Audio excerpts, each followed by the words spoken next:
माननीय सदस्य हर्कराज राई, समय 6 मिनेट। त्यसपछि माननीय सदस्य खुशबु ओली।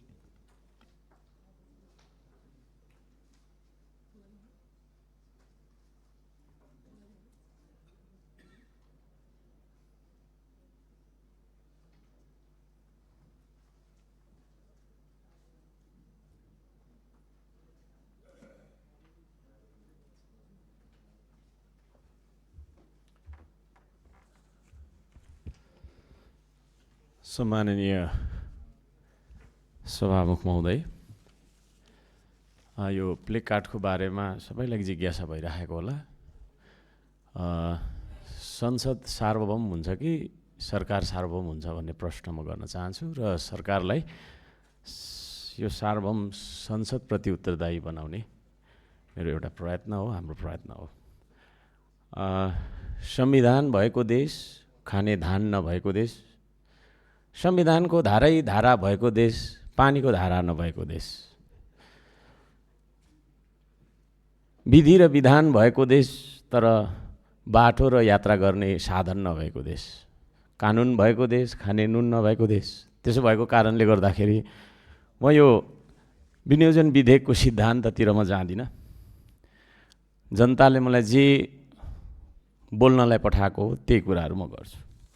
अब नीति कार्यक्रमहरूमा कार्यक्रम चाहिँ के हुनुपर्ने हो त, माग हाम्रो के हो त भन्ने बारेमा मैले राख्न चाहन्छु। अर्थमन्त्रीज्यू पनि यहीँ हुनुहुन्छ, मैले उहाँलाई उहाँको कार्यकक्षमा नि भेटेर यो मागपत्र दिएको थिएँ। एउटा पुनःस्मरण जस्तो पनि भयो। सप्तकोशी धरान खानेपानी आयोजना त्यो सुरु गर्नुपर्छ। धरानका सर्दु, सेउती, सेरा, अँधेरी खोलाहरूमा तटबन्धन बस्ती जोखिममा छन्, तटबन्धन गरियोस् भन्ने माग राख्न चाहन्छु। सेनिटरी ल्यान्डफिल साइट, फोहोर मैला सरल्लै फालेर चाहिँ नै डम्पिङ गर्नुपर्ने बाध्यता छ। सेनिटरी ल्यान्डफिल साइटको लागि पैसा विनियोजन होस् भन्ने माग राख्न चाहन्छु। धरान स्थित बीपी अस्पतालको एमसीएच भवन निर्माणाधीन छ, 11 वर्ष जति भयो। त्यो तपाईको चाहिँ सम्पन्न भएर सञ्चालनमा आओस्, त्यसको लागि आवश्यक बजेट विनियोजन गरियोस् भन्न म चाहन्छु। बीपी कोइराला स्वास्थ्य विज्ञान प्रतिष्ठानमा मर्चरी, त्यो मरेपछि मान्छेको शव राख्ने ठाउँमा बेहाल स्थिति छ, त्यसका लागि पनि पैसा राखियोस्। धरान बराज क्षेत्र नडा सडकको लागि पैसा राखियोस्, सर्दु खोला पश्चिमपट्टि।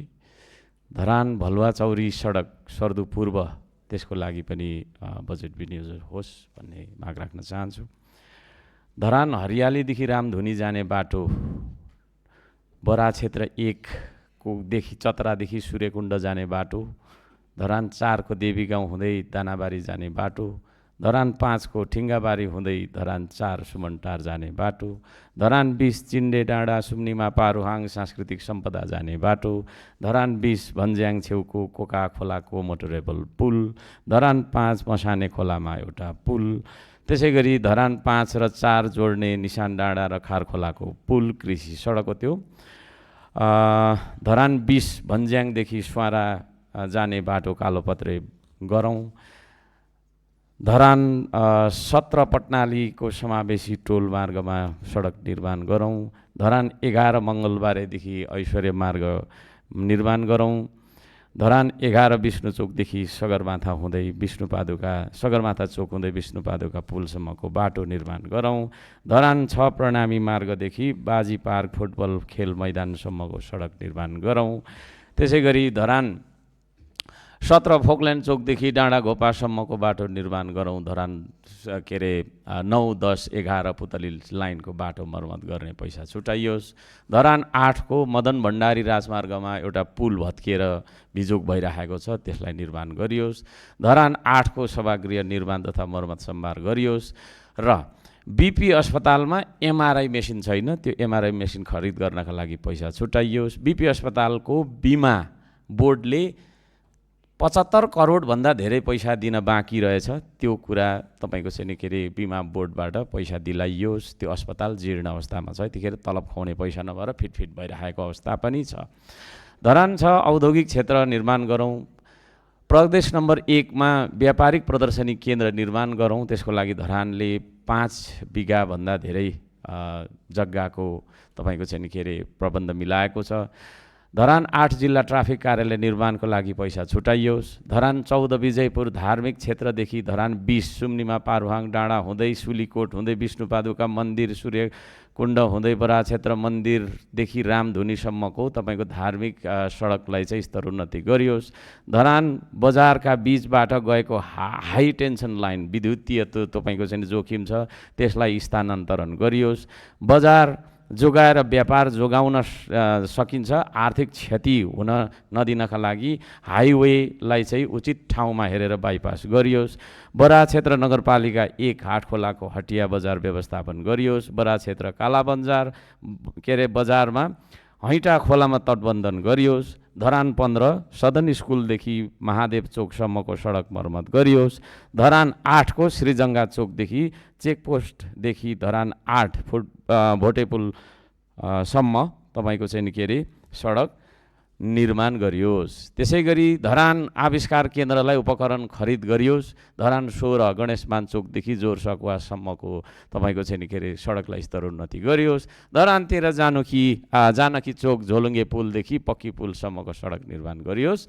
धरान 12 को चतरा लाइन स्वस्तिका चोकदेखि सडक निर्माण गरियोस्।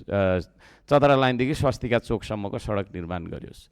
यसरी नै विभिन्न जिल्लाबाट फोन आएर मलाई चाहिँ नि बोलिदिनुहोस् है भन्ने तपाईँको चाहिँ नि अपेक्षा पनि गर्नुहुन्छ। कर तिर्नलाई पनि गाह्रो छ सभामुख महोदय। त्यसो भएको कारणले गर्दाखेरि कर तिर्नलाई सजिलो होस्, अब म सकिहाल्छु 1 मिनटमा, कर तिर्नलाई सजिलो होस् भन्ना खातिर पालिकामै कर तिर्ने व्यवस्था गरियोस्। यातायात व्यवसायीहरू विशेष गरी 3 पाङ्ग्रे सवारी साधनहरू चाहिँ 500 रुपियाँ कर तिर्नका लागि जानुपर्छ, 1000 को तेल जलाएर जानुपर्छ भन्ने हिसाबको कुरा छ। त्यतातिर तपाईँको चाहिँ ध्यान जाओस्। भोजपुरका जनताले पनि बोलिदिनु पर्यो तपाईँले पनि भनेर भन्नुहुन्छ। चुहारको पुल र सुनबालुवाको पुल निर्माण गरियोस्। प्याउली र घोडेटार भोजपुरका तपाईँको चाहिँ के अरे सब स्टेसनहरू त्यहाँनिर ठेकदारले पैसा खाएर भागेको भन्ने कुरा आयो, त्यो पत्ता लगाएर कारबाही गरियोस्। शङ्खसभा पुल तोम्बिया र 26 पुल तपाईँको निर्माण गरियोस्। लम्साको भोजपुर र शङ्खसभा जोड्ने पुल निर्माण गरियोस्। त्यसै गरी अरुण तेस्रोले बनाउनु पर्ने बाटो त्यतिकै छोडेर टुम्लिङ तारदेखि तपाईँको चाहिँ पावर हाउससम्मको बाटो धुलाम्य हिलाम्य रहेछ, त्यो पनि तपाईँको बनाइयोस्। अन्त्यमा म आइसकेँ माने के अरे सभामुख महोदय, भुटानी शरणार्थी घर फर्कन चाहँदो रहेछन् अथवा उहाँहरूको केही परिवार चाहिँ उता अमेरिकातिर कताकार सेटल भएर छ कि त परिवार मिलन भन्ने चाहँदो रहेछन्, त्यसको बारेमा पनि तपाईँको चाहिँ सरकारको ध्यान जाओस्। मुक्त कमैयाको बारेमा पनि कार्यदल बनाउने भन्ने माग जनताको छ। बिना श्रेणीको कर्मचारी निकुञ्ज गेम स्काउट पदमा बसेका रहेछन्, उनीहरूका लागि पनि श्रेणी तोकियोस्। र अन्त्यमा बिल बुक रुट पर्मिट भन्ने चाहिँ तपाईँको यो यातायात व्यवसायीहरूको मर्का हो, यसको बारेमा पनि एउटै तपाईँको चाहिँ कार्य गरियोस्। र अन्त्यमा म के माग गर्न चाहन्छु भने विगतमा जेएनजी आन्दोलनमा जलेको सिंहदरबारभित्रका भवनहरूमध्ये कुनै एउटा भवनको एउटा सानो हिस्सा श्रम संस्कृति पार्टीलाई बनाउन अनुमति दिनुहोस्। हामी श्रमदान गरेर बनाउनेछौँ। धन्यवाद छ। नमस्ते।